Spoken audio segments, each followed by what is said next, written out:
Hello.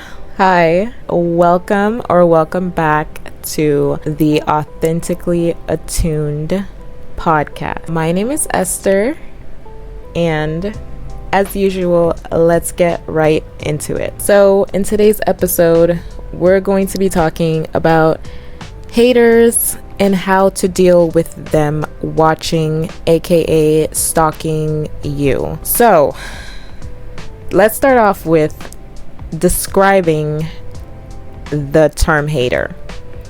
I'm not going to look up any official definitions. I'm just going to go by what I've known a hater to be. I'm sure most, if not all of us listening, know what a hater is.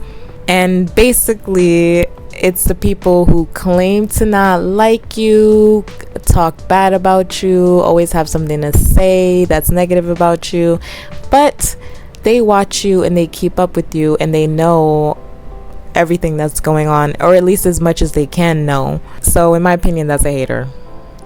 Also known as somebody who doesn't really like themselves, and because of that doesn't spend enough time thinking about themselves, and so they're thinking about you. And the best way to spot a hater is especially when this person can't say exactly what it is they don't like about you. And if they do, it's usually something about like how you look, or something about maybe you're not making enough money, you don't have a job. Like it's usually just really like irrelevant to who you are as a person. I personally have had so many experiences where people were so mean to me, but they could never tell me to my face exactly what it was that I did. But these same people would have a lot, like so much to say about me to other people. Everything that I have found out about what they don't like about me has been from other people's mouths. But when it comes to me trying to find out from them personally, it's just nothing but attitude or dodging or just disrespect, like straight up just like saying mean things to you or calling you names or screaming. Like there's not any communication as to like what it is that they actually have a problem with when it comes to you. I used to be so confused about this. Like this honestly used to like, I would pick my brain and constantly try to approach them a different way, or like blame myself and feel like maybe there's something I did, until I realized that the reason that people like this do this is because they can't lie to you. They know they can't. Like you were both there, present throughout your whole relationship with them, whether this is a friend, a sister, a ex, a mother, whatever, cousin. It's like this person knows we were both present throughout that entire relationship, so they can't lie to your face about something that you obviously know didn't happen or isn't true. But to other people, right, they obviously can't.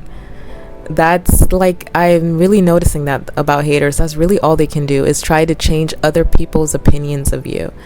And they will most definitely get the people who honestly had a weak sense of self to begin with to see you in a certain way just because of what they said.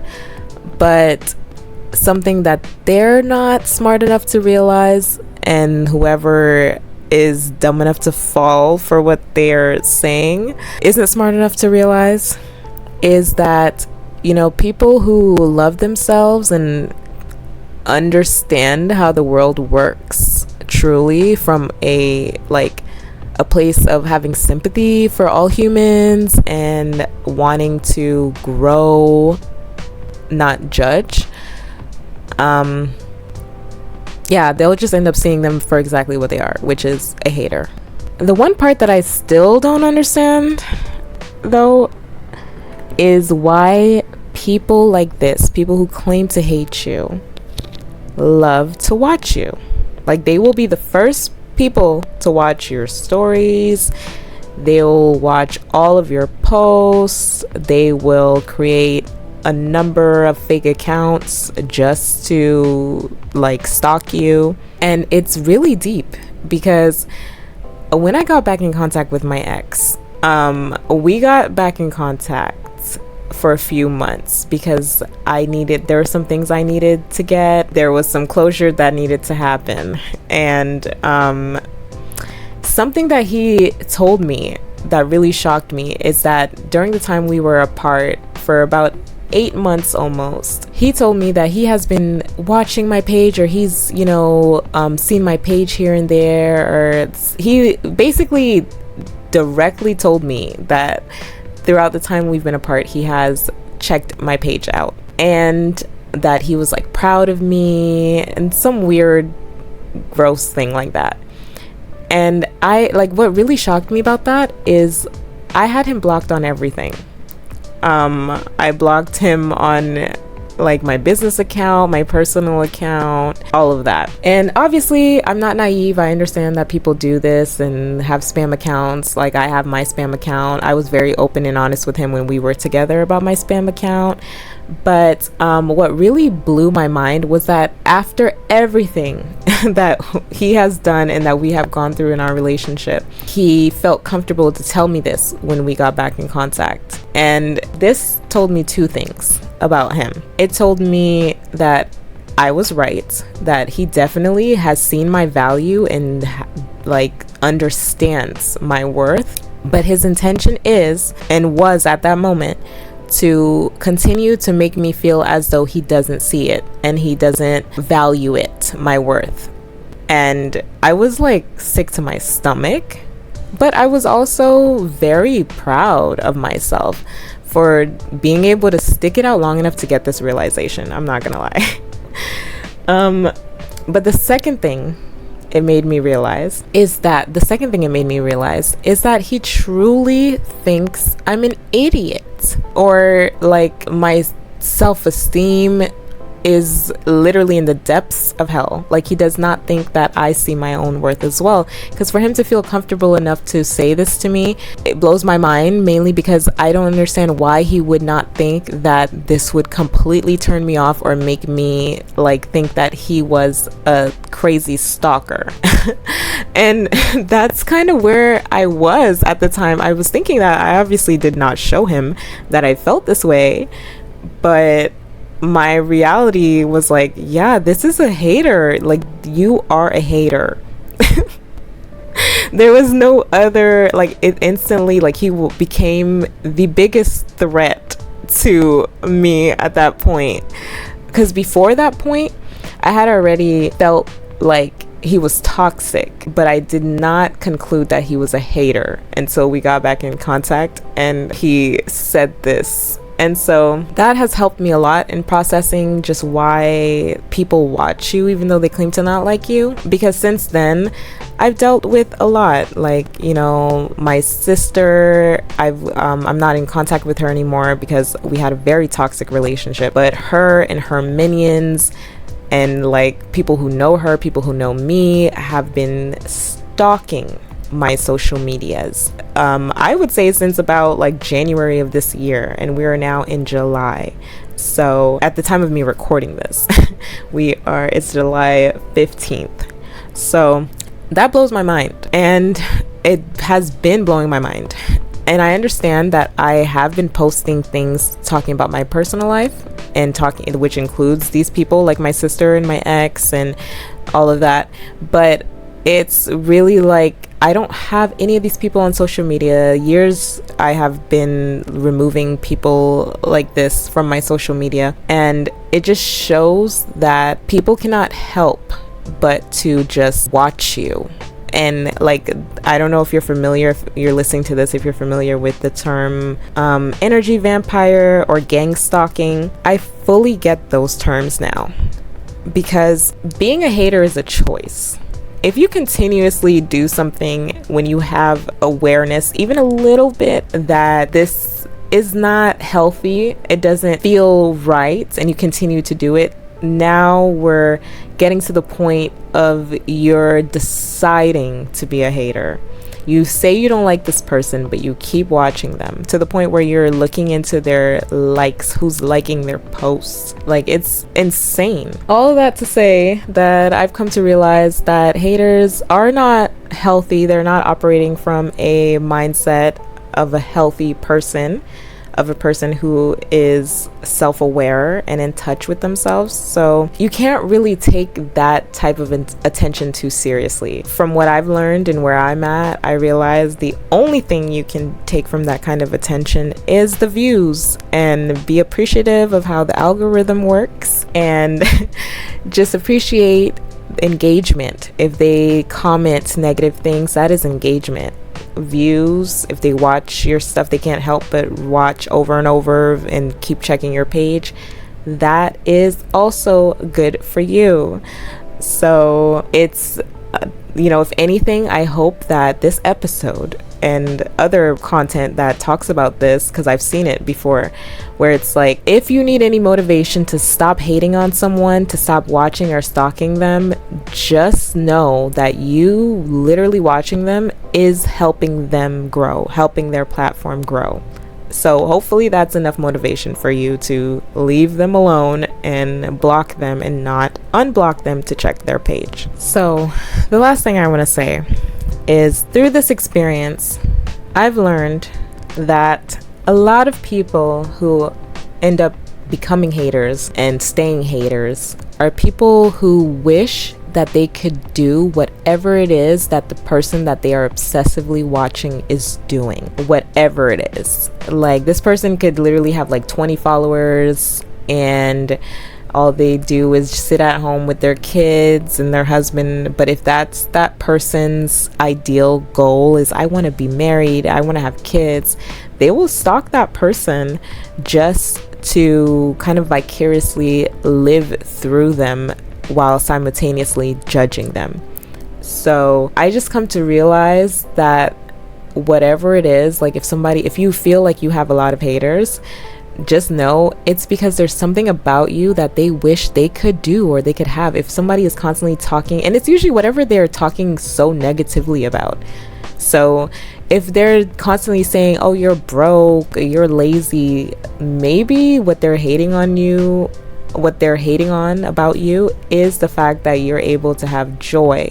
You're able to still look like you have money, even though you don't. Even though you don't have a job, even though you don't necessarily work and make the same amount of money they do. Maybe they make more money than you. But obviously, if they keep feeling the need to point this out, they must feel like upset about the fact that it's not obvious about you. So they need to tell people that you're broke, because it's obviously not showing through your behavior or how you look, because otherwise they would just let you look broke. They wouldn't have to go around and tell people you're broke. So I digress.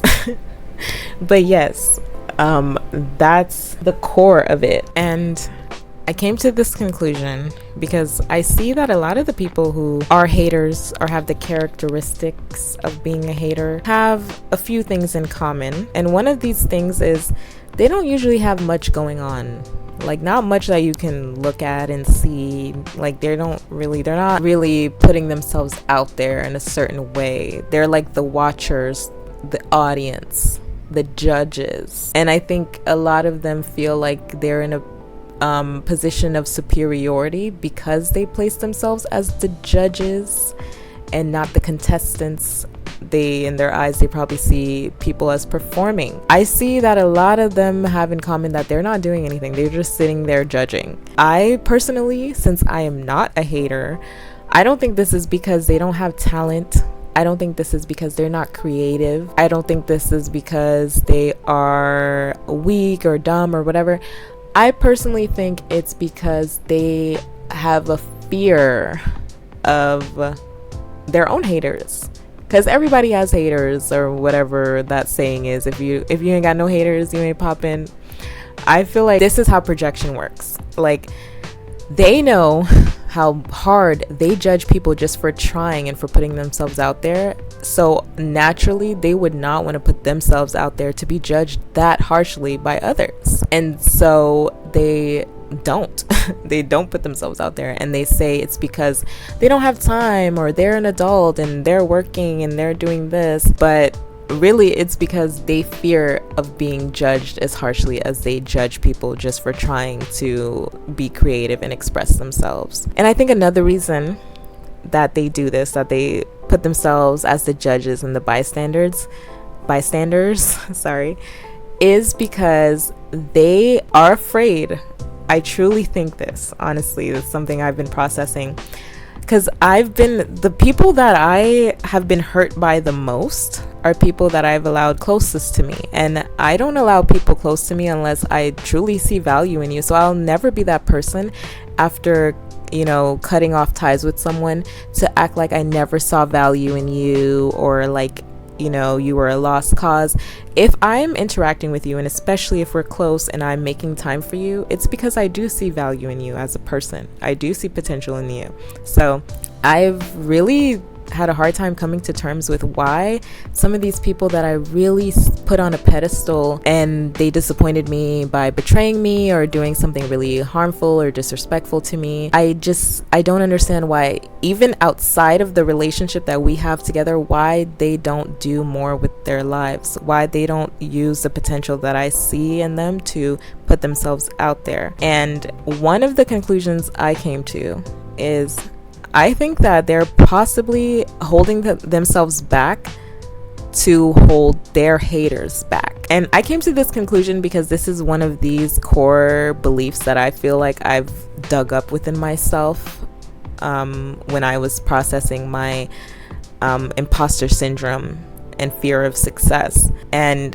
it had a lot to do with what I've seen in my environments growing up. I've seen a lot of people choose not to share knowledge that could help someone else just because they don't like that person. And growing up, that's something that I thought was so confusing.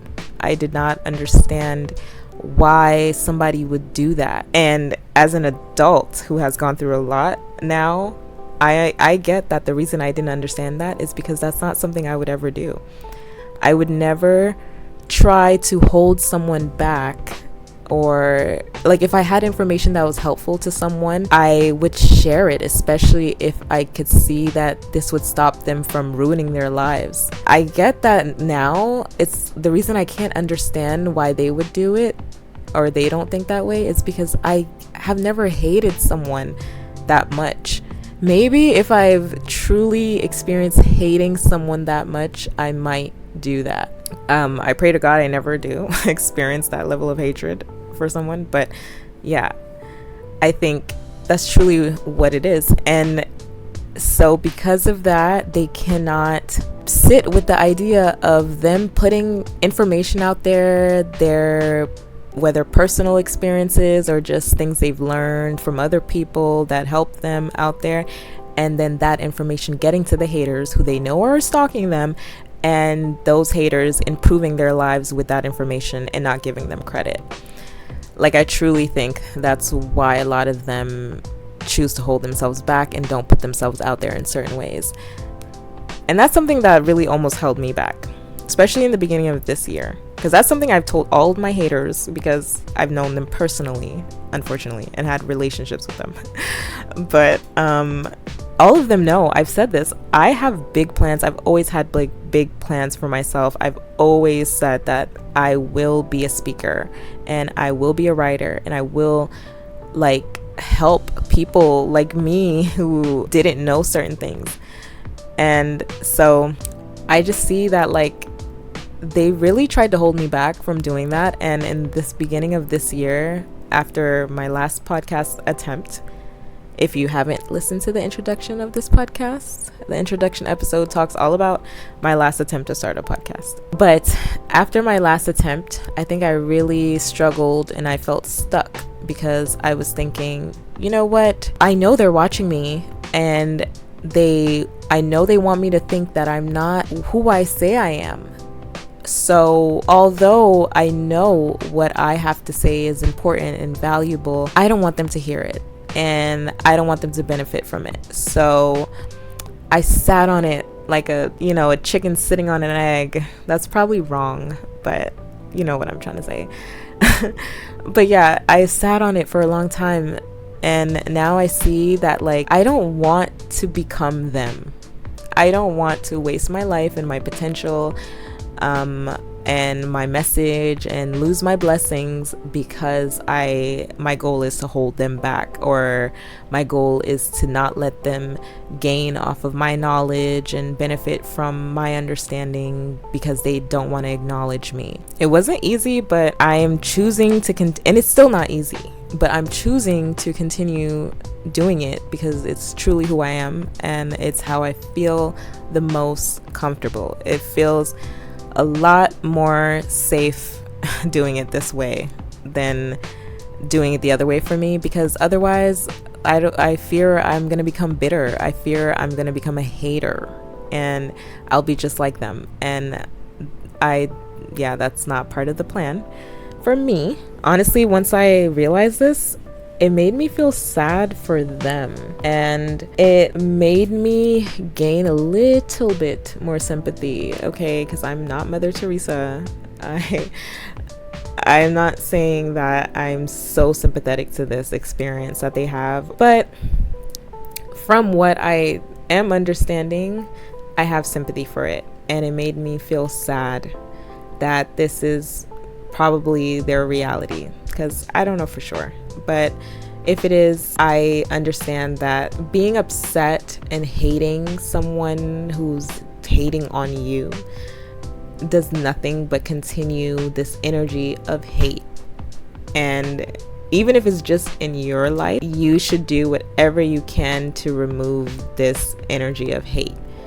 I think that's what people mean when they say return back to sender, like if somebody gives you the evil eye, because it does help. It makes me feel so much better whenever I feel like my haters are watching me, or this intense energy of, gossip, or I hear gossip about myself.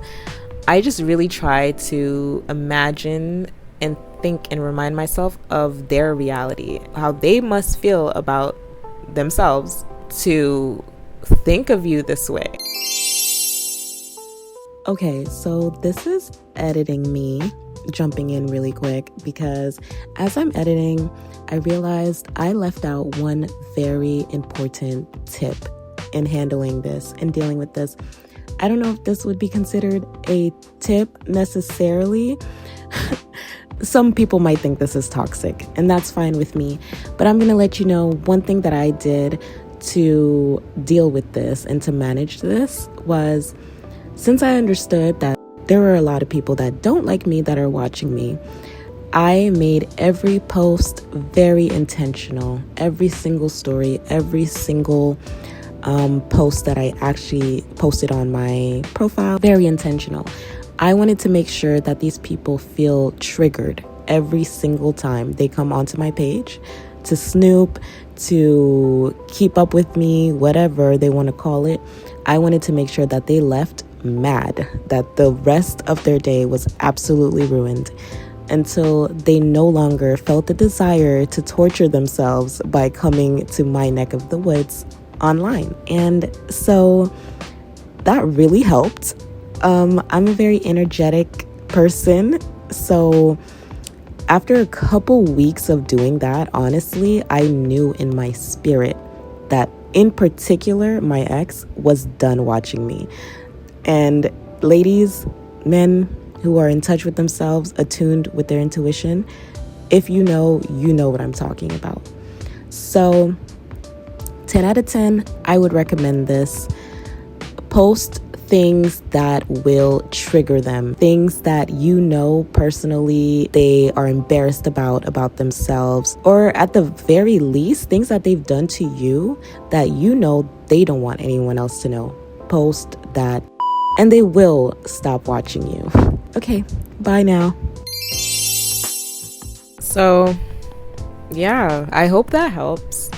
That's what's been helping me. That's how I have been managing being stalked by my haters. That's how I feel about haters. I hope you enjoyed this episode. If you made it to the end, I really appreciate you, and I hope to talk to you in my next episode. Thank you so much for listening, and yeah, I'll talk to you next time. Bye.